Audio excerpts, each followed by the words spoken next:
থাকেন। আপনার বাসা কোথায়? রেবেকা খাতুন, তোমার হোম ট্যুর। আর পিয়া বিশ্বাস, আপু তুমি ইন্ডিয়ান না বাংলাদেশ? তার উত্তর আজকে দেব, আর তার সাথে আজকের আমি হোম ট্যুরটাই দেবো। দেখো অনেকেই আমার হোম ট্যুর চাই, কিন্তু সেইভাবে দেওয়া হয় না। আর আমার বাড়ি প্রচণ্ড পরিমাণে গাছপালা ভর্তি। আমি অবশ্যই ভাঙড় কচুয়াতে থাকি, আর আমি অবশ্যই পিওর ইন্ডিয়ান, আমি বাংলাদেশি না। অনেকেই আমাকে কিন্তু বাংলাদেশি বলে, কিন্তু আমি বাংলাদেশি না, আমি পুরোপুরি একটা ইন্ডিয়ান। বাংলাদেশে এখনও অ্যাকচুয়ালি আমি দেখেছি যে কুকিং তারপরে সব কিছুই করে। তো চলো কথা বলতে বলতে আজ তোমার বলি যে আমাদের কিন্তু বাড়িটার গাছপালায় প্রচণ্ড পরিমাণে ভর্তি। আমাদের যেন গাছপালা খুব ভালো লাগে। আমাদের ছাদের উপর একটা ছোট্ট বাগান ছিল, সেটাকে নিচে নেওয়া হয়েছে, ছাদটা খারাপ হয়ে যাচ্ছিল না।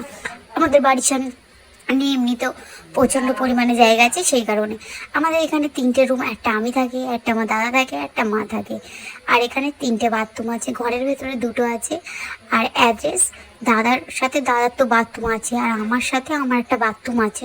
আর বাইরে এক্সট্রা করে একটা বাথরুম রাখা হয়েছে, ক্যাজে যদি অনেক লোক হয়, যেহেতু আমাদের এখানে আত্মীয় স্বজন বা কোনো ফ্যামিলি অনুষ্ঠান হলে আমাদের প্রচণ্ড পরিমাণে লোক হয়, 500 থেকে 600 লোক হয়।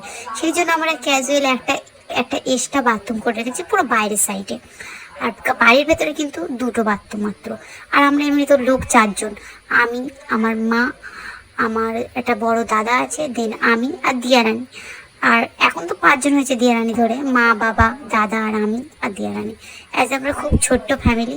আর আমাদের ব্যালকনিটা আমার মা একটা ছোট্ট তক্সপোষ টাইপের একটা দিয়ে রেখে দিয়েছে, কারণ ওখানে যখন আমাদের কারখানা শুরু হয়, যেহেতু আমাদের সিমাই কারখানা আছে, সেই কারণে ওখানে আর কি একটা বাচ্চা আসে অনেক দূর থেকে, তারা সেখানেই থাকে। কিন্তু ওটা পরবর্তীকালে ওটা চেঞ্জ করে দিয়ে চারিদিকে, পরবর্তীকালে ওটা ব্যালকনি অ্যাকচুয়ালি সোফা সিস্টেম করবে। আর বাইরের বাথরুমটা সেদিনকে অন্ধকার হয়েছিল, ওইটাই আমি দেখাতে পেরেছি। আশা করি আমার ভিডিওটা অনেক ভালো